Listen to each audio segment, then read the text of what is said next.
السلام علیکم ورحمۃ اللہ وبرکاتہ۔ برادران اسلام، آج میں آپ کی بارگاہ میں چند اہم سوالات کے جوابات لے کر حاضر ہوا ہوں۔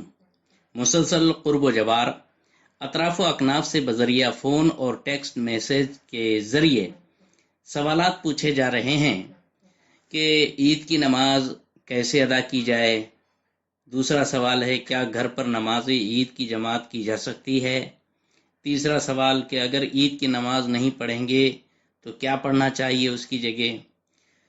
چوتھا سوال ہے، عید کی جگہ جو بھی پڑھا جائے گا اس کو کس طور پر پڑھا جائے، ادا کیا جائے، وغیرہ وغیرہ تفصیل۔ لہٰذا آپ سے پرخلوص گزارش ہے کہ مکمل ویڈیو بغور سماعت فرمائیں اور سمجھیں اور دوسروں تک ثواب کی نیت سے ضرور پہنچائیں۔ اب جواب سنیں۔ پہلا سوال تھا کہ نماز عید کیسے ادا کریں۔ اس کا جواب یہ ہے کہ عالمی وبا کورونا مہاماری کی وجہ سے ابھی لاک ڈاؤن 31 مئی تک بڑھا دیا گیا ہے۔ دفعہ 144 نافذ ہے۔ 5 سے زیادہ لوگوں کو ایک جگہ جمع ہونے پر حکومت کی جانب سے پابندی عائد ہے۔ اگرچہ بازار کھول دیے گئے ہیں مگر مساجد اور عیدگاہ کے لیے پابندی برقرار ہے۔ مرکز اہل سنت بریلی شریف میں جانشین حضور تاج الشریعہ شیر اسلام علامہ اسجد رضا خان صاحب قبلہ مد ظلہ العالی کی طرف سے جمعۃ الوداع اور عید کے لیے نماز کی حد تک چھوٹ حاصل کرنے کی کوشش جاری ہے۔ اللہ کرے یہ کوشش کامیاب ہو اور اجازت مل جائے، لیکن اگر بالفرض اجازت نہیں ملتی تو بے چین ہونے کی ضرورت نہیں، اور جس طرح ابھی جمعہ ادا ہو رہا ہے اسی طرح کم از کم 5 افراد مل کر جمعۃ الوداع اور نماز عید مسجدوں میں ادا کریں۔ بقیہ لوگوں پر ان حالات میں عید کی نماز واجب ہی نہیں ہے، لہٰذا وہ عید پڑھنے کی کوشش بھی نہ کریں۔ جیسا کہ فتاوی رضویہ جلد نمبر 8 کتاب الصلاۃ میں ہے کہ نماز عید شہروں میں ہر مرد آزاد، تندرست، عاقل، بالغ اور قادر پر واجب ہے۔ قادر کے یہ معنی ہے کہ نہ اندھا ہو، نہ لولا ہو، نہ لنجا ہو، نہ قیدی، نہ اسے نماز کو جانے میں حاکم یا چور یا دشمن کی طرف سے جان مال یا عزت کا سچا خوف ہو۔ اور چونکہ موجودہ حالات میں لاک ڈاؤن اور دفعہ 144 نافذ ہونے کی وجہ سے خلاف ورزی کی صورت میں قانون شکنی کی پاداش میں عزت پر آنچ آنے کا قوی خطرہ ہے، لہٰذا جتنی تعداد کو نماز عید ادا کرنے کی اجازت ہے وہ لوگ نماز عید ادا کریں مساجد میں۔ ان کے علاوہ دیگر مسلمین پر نماز عید واجب ہی نہیں ہے۔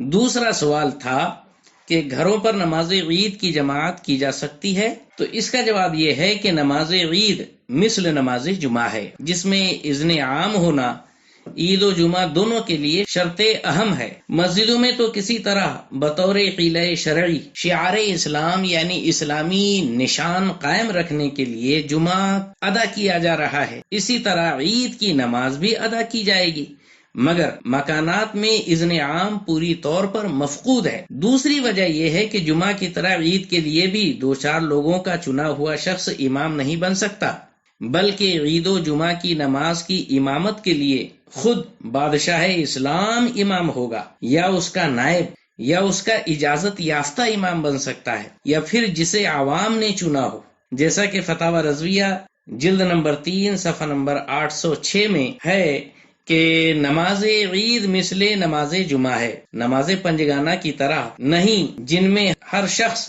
صالح امامت کر سکتا ہے۔ عیدین و جمعہ کے لیے شرط ہے کہ امام خود سلطان اسلام ہو، یا اس کا نائب، یا اس کا معزون، اور نہ ہو تو بضرورت جسے عام مسلمانوں نے جمعہ و عیدین کے لیے مقرر کیا ہو۔ ان شرائط کے نہ پائے جانے کی وجہ سے گھروں پر نماز جمعہ اور عید کی جماعت قائم نہیں کی جا سکتی۔ تیسرا سوال تھا کہ نماز عید نہ پڑھیں تو پھر کیا کریں؟ اس کا جواب یہ ہے کہ بہار شریعت تخریج شدہ عیدین کا بیان مسئلہ نمبر 16 جلد نمبر 4 صفحہ نمبر 783 میں یہ تحریر ہے کہ ورنہ عید کی نماز نہیں پڑھ سکتا۔ ہاں، بہتر یہ ہے کہ یہ شخص 4 رکعت چاشت کی نماز پڑھے۔ اس عبارت سے پتہ چلا کہ 4 رکعت نماز چاشت ادا کرے جو عید کی نماز نہیں پڑھ سکتا یا جو عید کی نماز نہیں پڑھ سکا۔ اب چوتھا سوال رہا کہ یہ چاشت کی نماز 4 رکعت کیسے ادا کی جائے؟ تو جواب پیش ہے کہ نماز چاشت نفل نماز ہے جو کم از کم 2 اور زیادہ سے زیادہ 12 رکعت ہیں، مگر اس موقع پر حاشیہ تحتاوی میں ہے کہ قولہ صلی اربعا ای استحبابا، یعنی 4 رکعت نفل پڑھنا مستحب ہے، تو 2 رکعت کر کے یعنی 4 رکعت 2 سلام سے بھی پڑھ سکتے ہیں یا 4 رکعت 1 سلام سے بھی پڑھ سکتے ہیں۔ نیت جیسے عام نفل نماز کی نیت ہوتی ہے ویسے ہی کی جائے گی کہ نیت کہ میں نے 2 رکعت نفل نماز واسطے اللہ کے منہ میرا کعبہ شریف کی طرف اللہ اکبر، یا نیت کہ میں نے 4 رکعت نفل نماز واسطے اللہ کے منہ میرا کعبہ شریف کی طرف اللہ اکبر۔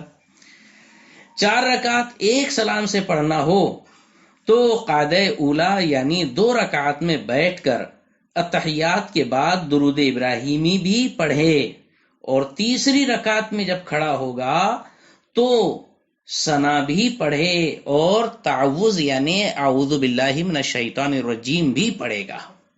اللہ تبارک و تعالی ہم سب کو یہ ساری باتیں سمجھنے اور دوسروں تک پہنچانے، عام کرنے کی سعادت و توفیق رفیق عطا فرمائے، اور جلد از جلد یہ وبا پوری دنیا سے دفع فرمائے اور سب کو امن و امان اور عافیت نصیب فرمائے۔ ہر مسلمان کی جان، مال، عزت، آبرو، دھن، دولت، دکان، مکان، ایمان کی حفاظت و صیانت فرمائے۔